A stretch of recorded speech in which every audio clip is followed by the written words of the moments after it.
Apple revolutionized the world with the unveiling of its groundbreaking space computer, the Vision Pro. While most were in awe of the device's technical specifications and elegant engineering, one crucial aspect went unnoticed: the device's control interface. During the product demonstration, many users were shown controlling the device using only their hands, thanks to the depth sensors mounted at the bottom of the device. However, Apple then revealed that the primary form of interaction with the device would be through the eyes. The internal camera array housed within the headset would accurately assess the user's desired input by detecting the movement of their eyes. However, to make the system work consistently and accurately, Apple employed some machine learning magic. These algorithms could lay the foundation for future brain-computer interfaces, BCIs, and make the Apple Vision Pro a proto-BCI. Brain-computer interfaces have long been a science fiction dream, with Elon Musk's Neuralink being the most well-known example. This BCI aims to function through the surgical implantation of a chip in the human brain, allowing it to convert thoughts into software commands. However, it now appears that Apple has found a way to non-invasively detect human thoughts by combining neurotechnological solutions with machine learning algorithms. Examining the patents filed by Apple for the Vision Pro headset, we can see that the company has registered a patent called gaze-based biofeedback. This European patent aims to determine the user's attention state when viewing a particular type of content. Apple stated that this could be used to track the user's biofeedback for XR experiences, which, in turn, can enhance the richness of the experiences. An example provided in the patent shows that it's possible to predict the required user interaction based on the dilation of their pupils. Furthermore, the color of the user interface element can change depending on which color triggers a better pupillary response, ensuring a higher degree of system success. Similarly, patents have also been filed for a system that can determine the user's state by detecting the effect of luminous changes on the user's pupils. With this, the system can determine if the user is inattentive and, if so, increase the luminescence of a specific user interface element or part of the content to retain the user's attention. Eye movements are just one of the ways Apple researchers have found to determine the user's mental state. A patent has also been filed for sound-based attentive state evaluation, which can assess the user's response to a sound to determine their mental state. The sensors can also utilize other measurements such as heart rate, muscle activity, blood pressure, and brain electrical activity to provide more information. From the fragmented image painted by the patents, we can evaluate the shape of the Vision Pro's user interface. For instance, these biofeedback evaluation systems can work in conjunction, transmitting information about the user's mental state to the headset collectively. This will enable the computer to form a more comprehensive understanding of what the user is thinking or feeling, allowing it to adjust the content accordingly. When Steve Jobs introduced the iPhone for the first time in 2007, not everyone immediately grasped its implications. While some in the crowd recognized it as a paradigm shift unfolding before their eyes, for many, it was just a moment of, cool, Apple finally released the phone.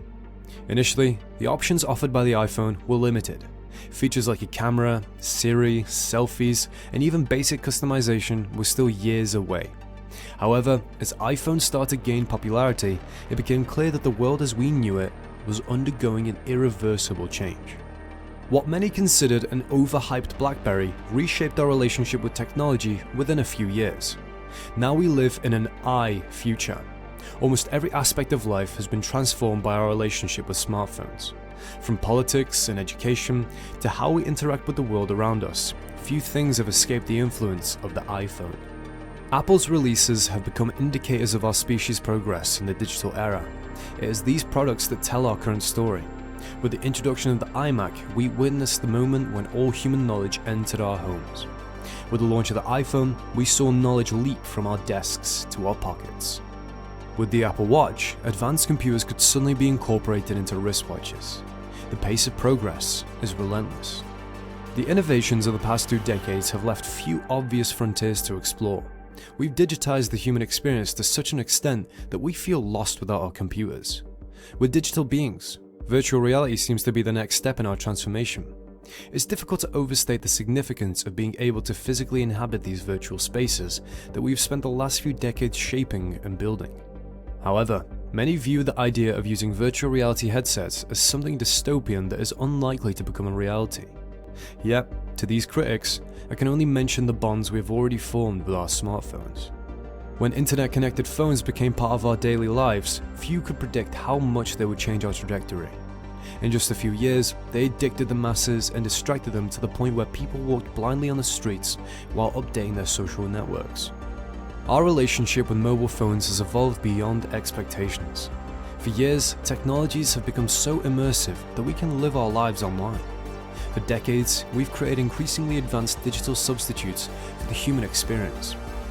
In the online world, we can find friends and communities, income opportunities, and even genuine experiences of love. With the advancement of artificial intelligence, we no longer need real human interaction to have relationships. The prospect of an advanced virtual reality is no longer mere speculation. Relationships with artificial intelligence are already being discussed, even before the latest Apple announcements. The notion that dramatically increasing the immersion of our online experiences will have no devastating consequences is, at the very least, naive. It's unlikely that changes in this area will take long to occur. Just look at how we interact with the world today compared to just 20 years ago to realize that the future of virtual reality is plausible. The development will likely be as impactful as the transitions we've already experienced.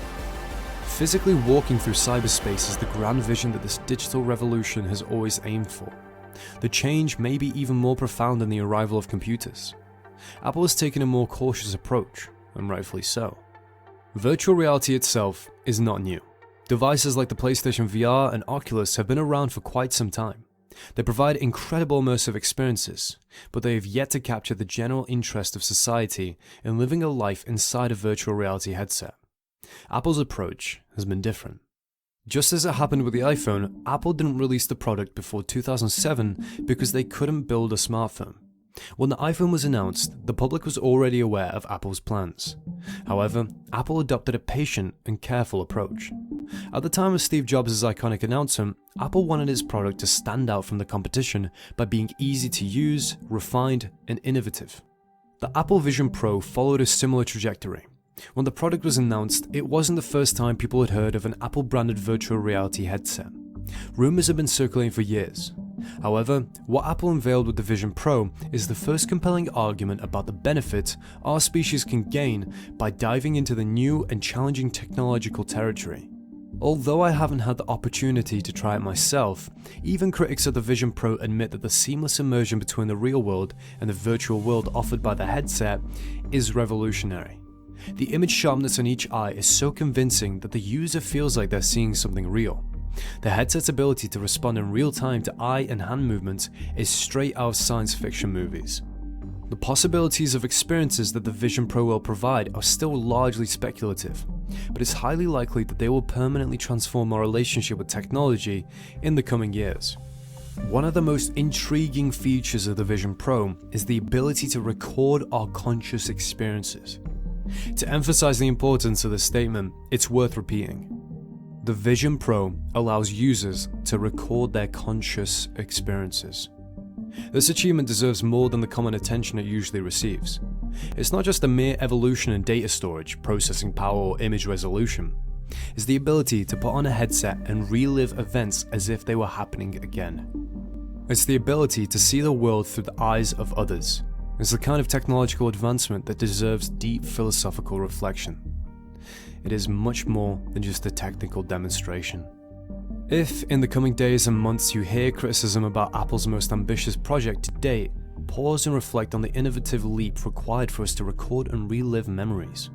The practical limitations that still surround this functionality should not diminish the importance of what we are witnessing here. Sometimes, it feels like objectivity is lacking when considering our place in history. While critics are right to argue that using a headset to record our memories may seem disconnected from nature, it does not diminish the importance of recording and storing conscious experiences in itself. As a species, we've already moved from dwelling in caves to coexisting with giants like artificial intelligence and virtual reality. Even with the enormous technological barriers overcome to bring a product like the Vision Pro to the market, I don't expect it to be an immediate financial success. Just like with the iPhone, it's unlikely that the first version will be the one to revolutionize everything. The $3,500 price practically guarantees that. However, it doesn't take much imagination to envision a future where the Vision Pro 2 and 3 bring modest improvements over this Pioneer. They'll be more immersive, have a longer battery life, and be less intrusive. The headsets will be thinner, lighter, and more discreet. They'll be more affordable, and each new model will be unveiled in a well-crafted keynote, as always. When the Vision Pro 5 is released, recording our memories may become something simple, perhaps even perfect. By then, we may become accustomed to seeing people wearing headsets at family gatherings, concerts, and sporting events. Apple's headsets may offer enough new utilities to convince the masses to abandon any caution. Just like with so many innovations in recent years, the Vision Pro has stirred up a mix of emotions in me. I'm hopeful and fearful.